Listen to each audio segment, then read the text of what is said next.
लेकिन इस फिल्म में इतने झूठ भरे हैं कि इसके जरिए देश का इतिहास रीराइट करने की कोशिश की जा रही। तो भाई अगर एक मूवी हिस्ट्री को बिगाड़ सकती है तो जाओ तुम भी फिल्म डायरेक्शन का कोर्स करो, अपनी मूवी बनाओ, रिलीज करो, जो दिखाना है दिखाओ। बात बड़ी सिंपल है दोस्तों, अगर आपको एक्शन फिल्में देखनी पसंद है तो जाकर पठान को देखिए। तो पीके जैसी फिल्में, ओ माय गॉड जैसी फिल्में या आश्रम जैसी वेब सीरीज मैंने मानता हूँ सोसाइटी के लिए बहुत जरूरी। तो धुरंधर फिल्म के सुपरहिट होने के बाद जितना वेट लोगों ने उसके सीक्वल यानी कि धुरंधर 2 आने का नहीं किया ना, उससे ज्यादा लोग धुरंधर 2 के रिलीज होने के बाद ध्रुव राठी के वीडियो का वेट कर रहे थे। एंड फाइनली धुरंधर 2 के रिलीज के 1 वीक बाद ध्रुव राठी का वीडियो तो आता है, लेकिन वहाँ पर उन्होंने पूरी की पूरी 7 घंटे की फिल्म में से 1-2-3 मिनट के क्लिप के ऊपर ही बस अपनी पूरी वीडियो बनाई और डिक्लेयर कर दिया कि ये मूवी तो पेड प्रोपेगेंडा है। जिसके बाद ऑडियंस का नैरेटिव तो ऑफ कोर्स डिवाइडेड है। I mean, एक तरफ वो ऑडियंस है जो ये कहती है कि जब आप पठान, जवान, वॉर जैसी मूवीज का बढ़ चढ़कर सपोर्ट कर रहे थे, उन्हें देखने के लिए लोगों को इन्फ्लुएंस कर रहे थे, तो फिर आज सडनली एक बॉलीवुड मूवी इतना हिट हो जाती है जिसने इंडियन स्पाइस के कंट्रीब्यूशन को प्रोजेक्ट किया है, उससे आपको इतनी क्या ही प्रॉब्लम हो जाती है कि आपने बाकी अच्छी चीजों को तो कहीं से कहीं तक हाईलाइट किया ही नहीं। तो एक्चुअल प्रोपेगेंडा क्या है वो तो साफ दिख रहा है। वहीं अनदर सेक्शन ऑफ लोगों का ये मानना है कि कहीं न कहीं ध्रुव ने अपनी वीडियो में कुछ पॉइंट्स तो ऐसे रेस किए हैं जो सेंस बनाते हैं, लेकिन क्योंकि उसने सब कुछ सिर्फ एक पर्सन यानी कि पीएम मोदी के नाम पर ही बोल दिया है, इस वजह से शायद वो थोड़ा ज्यादा ऑड लग रहा है। तो इन सारी चीजों के बारे में बात करेंगे, बस उससे पहले आप चैनल को सब्सक्राइब जरूर से कर लेना। सो ध्रुव राठी के इस वीडियो और लोगों के रिएक्शंस के बारे में बात करें ना, उससे पहले मेरी ना एक काफी जनरल ऑब्जर्वेशन है कि दुनिया में कोई भी इंसान न्यूट्रल नहीं हो सकता। I mean, वो खुद को क्लेम जरूर कर सकता है, लेकिन आप खुद सोचना कि एक पॉलिटिकल आइडियोलॉजी, रिलीजियस बिलीफ सबके होते हैं एंड शायद 0.1% से भी कम ही लोग होते होंगे जो इन दोनों चीजों को बैलेंस कर सकते हैं। और उसमें से भी कुछ तो ऐसे होते हैं जो सिर्फ क्लेम करते हैं, लेकिन उनकी बातों से, उनके एक रिपीटेटिव पैटर्न से ये पता चल ही जाता है कि उनका बिलीफ किस तरफ है और वो किस चीज को प्रोपेगेंडा का टैग दे रहे हैं। एंड मेरे ऐसा कहने की वजह है ध्रुव राठी का ये वाला वीडियो, I mean, पूरी 7 घंटे की एक मूवी जिसने की हमारे इंडियन स्पाइस को ट्रिब्यूट दिया है, कहीं ना कहीं पाकिस्तान में हो रहे सारे इलीगल चीजों को हाईलाइट किया है, उसमें से उसने बस एक 2 से 5 मिनट का क्लिप जहाँ पर पीएम मोदी के बारे में बात हो रही है उसको ही पिक किया और उस पर ही पूरी की पूरी वीडियो बना दी। I mean, ये कैसे न्यूट्रल हो गया? क्योंकि अगर आप कॉन्स पॉइंट आउट कर रहे हो किसी चीज के तो प्रोज भी पॉइंट आउट करो ना, जब आप खुद को न्यूट्रल क्लेम करते हो। और ऐसा भी तो नहीं है ना कि बॉलीवुड या हॉलीवुड फिल्म्स में भी ऐसी cinematic story telling real life references से जुड़ी हुई नहीं होती है। और अगर स्पेसिफिकली हम धुरंधर के बारे में बात करें, एक सिर्फ फिल्म के पर्सपेक्टिव से उसे देखें ना, तो एक्चुअली मूवी का फोकस ही इंडियन इंटेलिजेंस नेटवर्क पर ही था। एज इन वहाँ ये बताने की कोशिश की गई थी कि कैसे स्पाइस एनिमी टेरिटरी में ईयर्स तक अंडर कवर रहकर इंफॉर्मेशन को कलेक्ट करते हैं, कैसे टेरर नेटवर्क्स को ऑपरेट करते हैं और कैसे उसके बाद वो उसी नेटवर्क को यूज करके उसे डिसरप्ट करने की भी कोशिश करते हैं। और बॉलीवुड ने ये टॉपिक्स को जनरली एक्सप्लोर किया है। बस धुरंधर और इन फिल्म्स में डिफरेंस इतना सा ही है कि आज तक आईएसआई और रॉ को रोमांटिसाइज किया गया था, लेकिन इस मूवी में एक रॉ रियल साइड को प्रोजेक्ट करने की कोशिश की गई है कि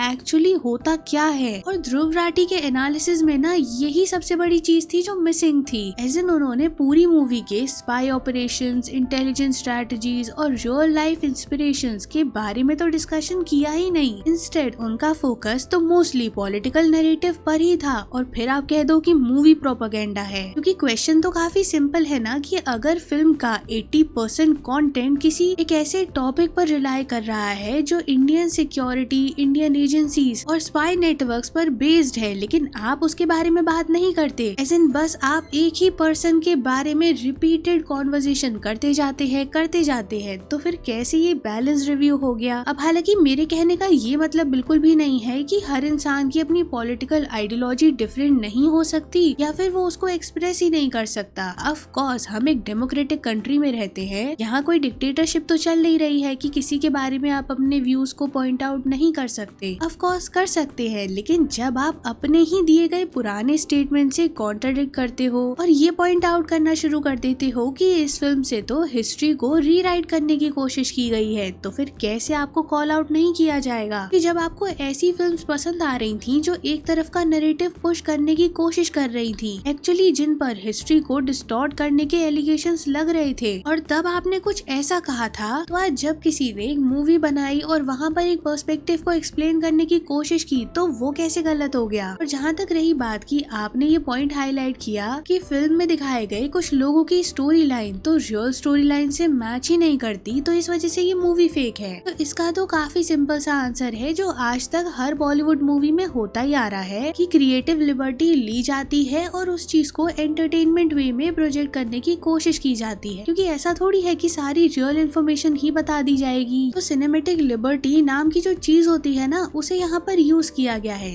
हालांकि कुछ दिनों पहले तक आप कुछ ऐसी ही फिल्म्स को लेकर डिफेंड करते आ रहे थे, लेकिन पता नहीं वो यहाँ पर क्यों नहीं अप्लाई हो रही ना। वीडियो में एक और काफी मेजर पॉइंट पर डिस्कशन हुआ है विच इज अबाउट डिमोनेटाइजेशन, और ये कहा गया है कि आरबीआई को तो बहुत थोड़े से फेक नोट्स मिले थे एज कम्पेयर टू जो मूवी में नंबर दिखाया गया है। लोगों ने ना ये भी हाईलाइट किया है कि मूवी में कहीं भी उस पॉलिटिकल पार्टी के ये डिमोनेटाइजेशन मूव को जस्टिफाई करने की कोशिश नहीं की गई है। एंड इनफैक्ट फिल्म में तो ये तक दिखाया गया है कि इंटेलिजेंस एजेंसीज का काम कितना ज्यादा कॉम्प्लेक्स और रिस्की होता है और जो अननोन गनमैन अपनी पूरी की पूरी जिंदगी देश के लिए समर्पित कर देते हैं, एक्चुअली उनकी जर्नी कितनी टफ होती है। कैसे काफी बार एजेंट्स को सालों तक अपनी असली आइडेंटिटी छुपानी पड़ती है, अपनी फैमिली से दूर रहना पड़ता है, वो कांस्टेंट डेंजर में काम करना पड़ता है। इन सारे इमोशनल एस्पेक्ट्स को भी मूवी काफी अच्छे से डिपिक्ट करती है। और अगर हम बॉलीवुड की ही पुरानी स्पाई मूवीज को कंपेयर करें ना तो धुरंधर को देखने के बाद तो वो मूवीज इतनी क्रिंज लगेंगी आपको और ऐसा लगेगा कि कैसे अपनी ही आर्मी को गलत लाइट में प्रोजेक्ट करने की कोशिश हुई है, कैसे पाकिस्तान की डेमोक्रेसी बचाने चला जाता है हमारा ही एजेंट, ये दिखा दिया जाता था। और इन्हीं सारी चीजों की वजह से कुछ लोग अभी ध्रुव राठी पर क्वेश्चंस रेज कर रहे हैं कि फिर इन सारे टॉपिक्स पर आपने वीडियो डिटेल में क्यों नहीं बनाया, क्योंकि अगर आप सिर्फ एक ही फिल्म के पीछे पड़ जाओगे, एक ही पर्सन का नाम बार बार अपने वीडियोस में लोगे एंड कट टू एक और पर्सन जिसकी पॉलिटिकल पार्टी के लिए आप पूरा एड कैंपेन खुद ही अपने चैनल पर अपलोड करोगे और वो चीज इतना रूटेड होगी कि वो पर्सन अपनी पॉलिटिकल पार्टी के साथ बैठकर उसे देखेगा, तो क्या वो एक्चुअली प्रोपेगेंडा नहीं कहलाएगा। बाकी तो देखो बॉक्स ऑफिस का कलेक्शन ये बताने के लिए काफी है कि लोगों ने मूवी में एक्चुअली वो सिनेमा को एंजॉय किया है और इतना प्रेज किया है कि मूवी के हर एक छोटे से छोटे कैरेक्टर को भी अभी आप सोशल मीडिया पर देख लोगे इंटरव्यूज देते हुए या फिर उनके बारे में इतनी ही चीजें आपको पता चल जाएंगी। लेकिन अगर आप इसी चीज को बॉलीवुड के कुछ ए लिस्टर एक्टर्स की मूवी से कंपेयर करोगे ना तो वहाँ पर ये फिल्म उनकी है, इसके अलावा आपको कुछ सुनने को नहीं मिलेगा। तो मेरे ओपिनियन में ये चीज मुझे इस फिल्म के बारे में बहुत ही अच्छी लगी कि कोई हीरो वर्शिपिंग नहीं हुई है यहाँ पर। हर एक कैरेक्टर जिसने एक्चुअली कंट्रीब्यूट किया है उसे अप्रिशिएट किया जा रहा है। बाकी तो अब आप लोग बताना मुझे कमेंट्स में कि इस सब पर आपका क्या ओपिनियन है। Don't forget to like and share the video, subscribe to the channel and thanks for watching.